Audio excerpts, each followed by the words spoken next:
Hello po mga kababayan, kamusta po kayong lahat? And once again, welcome back sa Simply Talkies Vlog. Eto muli tayo mga kababayan, magbibigay lang ng ating maiksing komento, opinion at reaksyon sa mga mainit na usaping politika sa ating bansa.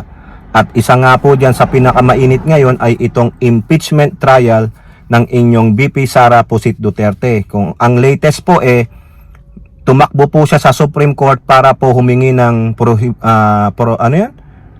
sanctuary and prohibition. At the same time, pinababasura niya po, ipinapanal and void niya yung impeachment cases kasi ito daw po ay nag-violate sa konstitusyon na 1-year ban. O yun. Meron po tayong mga balita dyan. Kung gusto nyo, hanapin nyo na lang sa Rappler. Meron po yun, no, article. Bakit walang visa nila yung impeachment cases. Pero bago tayo magpatuloy, tayo po ay magbibigay pugay at pasalamat sa lahat ng ating channel members, followers, subscribers, nagla-like at nagsishare ng ating videos. Special shout out to all our OFWs, to the men and women in uniform, sa ating mga frontliners at guro. At maraming salamat din po sa lahat ng tumutulong para mapaunlad ang ating channel. No? May God bless us all. May God bless our country. May God bless the Marcos administration and protect it from the evil forces, the likes of Dutertes, their minions, and the anti-Marcoses. So pag-usapan natin ito mga kababayan, dyan po sa ating thumbnail, Chis Escudero, nilabag ang konstitusyon. Ayan po, nagkalabasan na. No? Yari ka Escudero. Kasi may nagsabi po na isang kombinor ng One Sambayanan, no, na nilalabag ni Escudero ang konstitusyon. Sabi po dyan sa Inquirer.net, actually yung binabasa kong article dito, lahat galing sa Inquirer.net. Escudero violates constitutional mandate on impeachment. Yan po ang sabi ng One Sambayanan. Sino po dyan sa One Sambayanan ang nagsabi nito? Ito po ay walang iba kundi si Law Professor Howard Calleja. Member po siya ng One Sambayanan, na kung saan nandyan din po member si former Associate Justice ng Supreme Court na si Antonio Carpio. Eto po, One Sambayanang convenor and law professor Howard Calleja said the session was supposed to end on February 7 as stated in Senate resolution. Ay naku, yari ka, naku, mukhang nasasaliksik ng husto dito si Escudero. Sabi ni Calleja, the Secretary General of the House was made to wait for about an hour before being allowed to turn over the articles of impeachment. Roughly an hour later at around 7 p.m., the Senate adjourned. Ay nako, we have to look at the culpability of Mr. Escudero for this constitutional breach. Instead of immediately taking up the complaint, Escudero immediately adjourned the Senate. Nako, mukhang Escudero, mukhang dito napapasama ka yata dito Escudero napapasama ka, mukhang naiimbestigahan ka Escudero Calleja also pointed out that only Duterte benefited from Escudero's premature adjournment. We have questions. Why that ulitin natin, why that unconstitutional rush? Who benefited from Escudero's premature adjournment?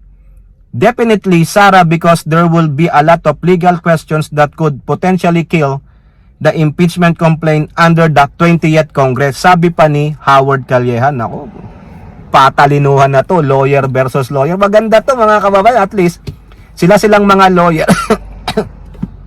may mga kanya-kanyang take dyan sa impeachment, lalo na sa sinasabi ng ating saligang batas. Sabi pa ni Calleja, nabudol tayo ni Chis. Just when we are talking of billions of pesos being lost of alleged corruption, just when Sara threatened to have the President, the First Lady, killed, which would have created an unimaginable national instability, here he is trying to poise on us a scenario calculated to kill impeachment on Sara Duterte. Chis will not do this without benefiting himself. Ayun. Ayan na, Chis Escudero. Na ka na, mukhang ikaw na ang tinitira ngayon. Kasi the ball is already in your hands. What did you do with the ball? Okay, set it aside. There's no game today. No? We are on recess. O, ayan o. Nakita nyo? Kaya mo daw ginawa yung para mag-benefit si Sara Duterte at also para mag-benefit ka. Sabi ni Howard Calleja, mga kababayan. Bigla mo daw inadjourn yung Senado eh. O, Calleja also pointed out that the word forthwith in the Constitution provision on the Senate's duty to act on impeachment complaint has a simple meaning. Oh, talaga ha? My question to Cheese is, you are a lawyer and forthwith is simple. English term, who are you loyal to? Escudero. Saan ka nga ba loyal, Escudero? Ha? Saan ka loyal, Escudero? Oh, ayan ha. O ngayon, di ba, nagpa-press con dyan si Escudero, galit na siya, ganyan. Ngayon, sa Inquirer, may sinabi din ditong balita, ha, nung 19. Cheese, impeachment trial possible with court order during Senate break. Aantayin niya daw yung sasabihin ng korte. Sino? E di yung Supreme Court, anak ng tokwa naman, no? Kung walang sasabihin, ipag-uutos ng korte na mag-session kayo, o gawin yung impeachment trial, hindi po kikilo si Cheese. Paninindigan niya na lang yung kanyang sinabi, ha? Na kami ay naka-recess, kailangan may sesyon para po maganap ang impeachment trial. Magbubukas po ang aming session after na ng sona ng Pangulo na July 21. Yun po eh. At kung ano-ano pa ang mga dinadahilan niya. Only a court order would compel the Senate to convene into an impeachment court while session is on break. Ayun ang sabi niya, pinaninindigan niya po, walang forthwith sa akin ha. Kayo, iba yung pagkakaintindi nyo sa forthwith doon sa Article 11, Section 3-4 ha. Kung sa inyo, immediate yon, sa akin hindi, patagalin. Patagalin daw, tangina talaga mga kababayan. Tanging court order lang ang makakapagsabi kay Cheese na mag-session kayo even though you are on break. Yung pala yun. So, antayin natin yung magiging sagot ng SC doon sa mandamus request ng isang dating PCGG lawyer na dinala si Cheese Escudero sa korte. Writ of mandamus po ang hinihingi nun, no? To act quickly. Ganyan. Now, punta tayo dito sa minority leader ng Senado na si Coco Pimentel. Yung sumulat kay Cheese Escudero na gamit yung letterhead ng PDP. Ay, era talaga itong buhay na ito mga kababayan. Ano sabi dito?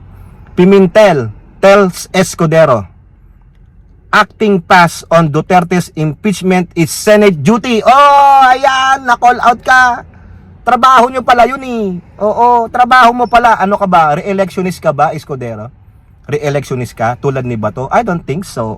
Di ba? Senate Minority Leader Coco Pimentel penned a letter to the Senate leadership emphasizing that the chamber's duty is to act without delay on the impeachment complaint filed against Vice Pusit Duterte. Pimentel cited the Philippine Constitution as the basis for such action. Yari ka. Ha? Kaya dapat ikaw Pimentel, ikaw Escudero, iba talaga meaning mo ng forthwith para sa iyo eh. Ang forthwith ay tweet.